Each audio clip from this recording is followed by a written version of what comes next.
Hola padres y bienvenidos a la clase de Español 2 con la profesora Maggie Hellermann. Y yo soy la profesora. Hoy es jueves, el 17 de septiembre, perdóname, de 2020 y hoy en la clase de español yo voy a darles a ustedes unas introducciones. Vamos a hablar un poquito de los objetivos del curso, vamos a hablar de las notas que los estudiantes van a sacar.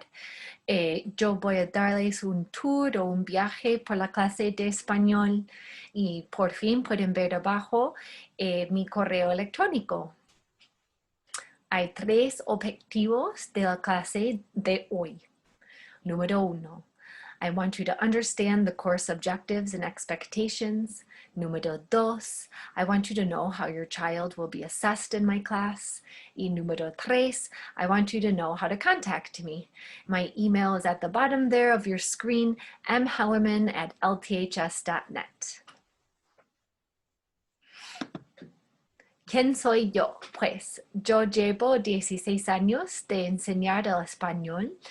Tengo, 9 años aquí en LT y llevo 7 años de enseñar en una escuela privada en el centro de la ciudad de Chicago que se llama Providence St. Mel. Y me encanta mi trabajo. Tengo mucha experiencia en vivir y viajar en los países hispanohablantes. Yo viví un año en Madrid, España. Estudié en la Complutense, la Universidad de Madrid. Y viví 4 meses en la ciudad de San José, Costa Rica. Estudié en la Universidad de Costa Rica. Y también yo viví y, trabajé un par de meses en la ciudad de Buenos Aires, Argentina. Y viajé mucho por el país. So through these 3 very different experiences that I've had abroad, I'm able to bring my love and that experience into the class and hopefully transmit that passion to your students. Yo soy una madre. Yo tengo una niña que se llama Alma y ella tiene 6 años. Está empezando el año escolar por computadora. Tengo un niño que se llama Freddie, and he is a handful. He keeps me busy. Alma is just beginning 1st grade virtually. Course objectives and expectations. In this course, students will continue to build their vocab, grammar, and cultural knowledge in Español. They're going to be using more complex structures to communicate, and they will strengthen their listening, speaking, reading, and writing skills. The application of the language is going to be contextual. What that means is that your students will be able to use what they learn in class in real-life situations. I do have some rules that are necessary in order for us to have a successful class. I reiterate these to your students often to ensure best practice for being a student in a Zoom classroom. First, it's important to always mute yourself when the teacher is instructing and to arrive on time to class. It's important to keep your video turned on throughout the class and to find a quiet place with no distractions. I ask your students to come prepared each day to class with their Spanish workbook, a pad, a writing pad, and a writing utensil. I want them to raise their hand to speak and to be respectful not only of me, but of their fellow classmates. I also ask them to sit with correct posture. That way I know that they're paying attention, it helps them focus, and I can see them better on camera. In my class, I do break the students into breakout rooms or las salas de charla, las salas de charlar. When they're in their breakout room with their partners, oftentimes with one or two additional students, I ask them to unmute themselves and to arrive on time, which means as soon as they accept the invitation to join a breakout room, I expect them to accept that invitation and to stay present throughout the meeting. I want them to have their videos turned on when they're working together in their breakout rooms. They need to find a quiet place with no distractions. They need to be prepared for the activities that I assign, and I want them to work together. I don't want them to be sitting there silently working on an activity. They are to connect with their partner. They are to complete the same problem together, speaking in Espanol, being respectful of each other, of course, and then continuing to sit with correct posture. Talking a little bit about grades. Your student will have a grade in my Canvas gradebook in addition to Infinite Campus, but Infinite Campus is the gradebook of record. The Canvas gradebook records completion and accuracy of formative assessments and summative assessments, but formative assessments are just practice activities that we do in class and asynchronous activities that the students complete outside of class. Now, the Infinite Campus grade, which is the gradebook of record, will reflect your student's mastery of summative assessments. Your student will receive M's for missing assignments, and I will convert that grade to the correct grade once the summative is complete.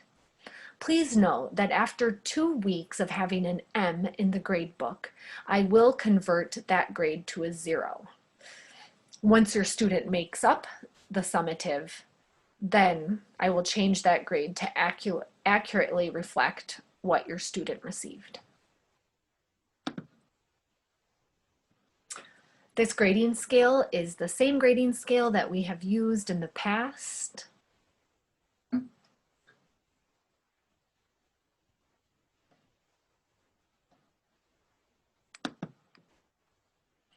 100% of your students' grade will be made up of summative assessments, tests, and quizzes. In the World Language Department, we break our gradebook up into 3 categories. The presentational category is worth 33%. When an assessment is a presentational assessment, that's when your student is expected to present information and or narrate about life experiences and events. The interpretive category is worth 33%.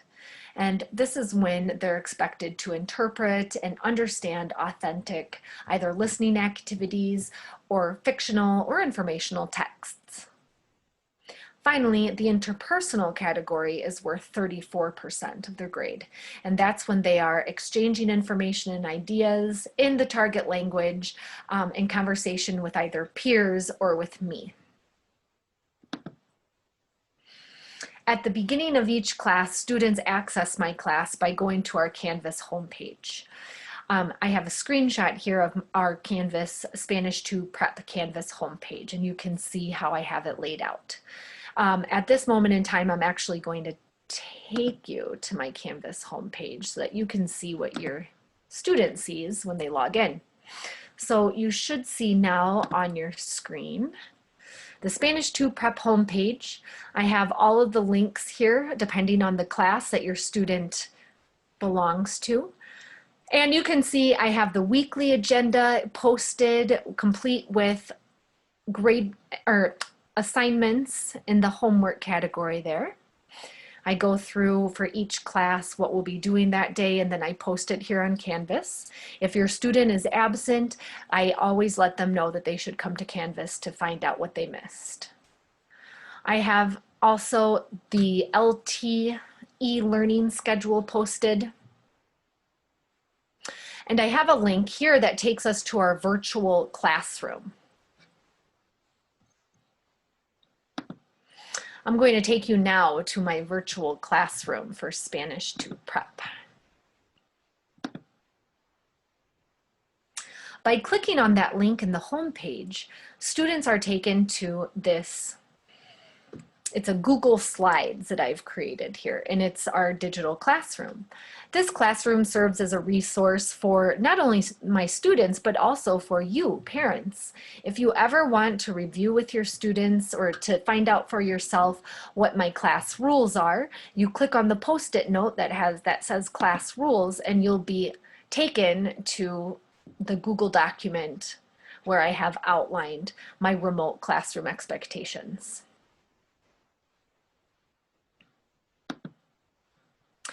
If you click on Zoom rules, you're taken to the Zoom rules that I went over with you at the beginning of this presentation.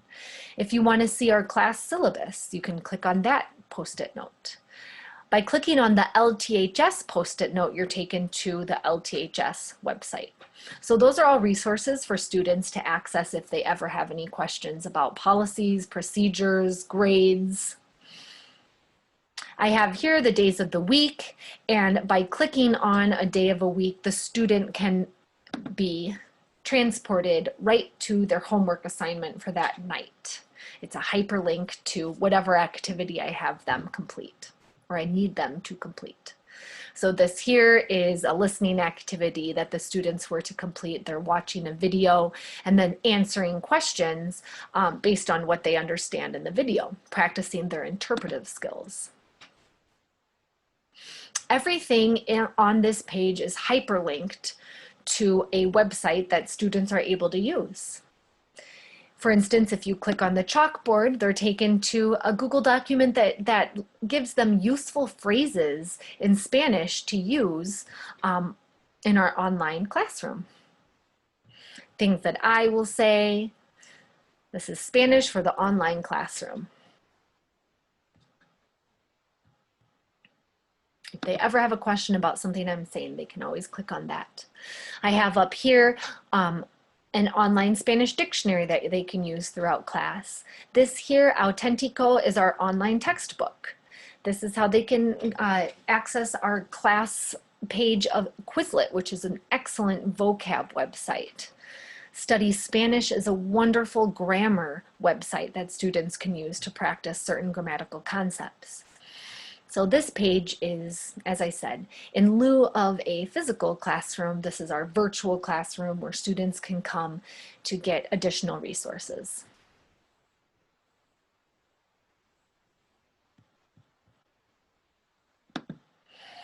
Not only are students able to get resources through our digital classroom, but also my Canvas homepage contains the link to our textbook.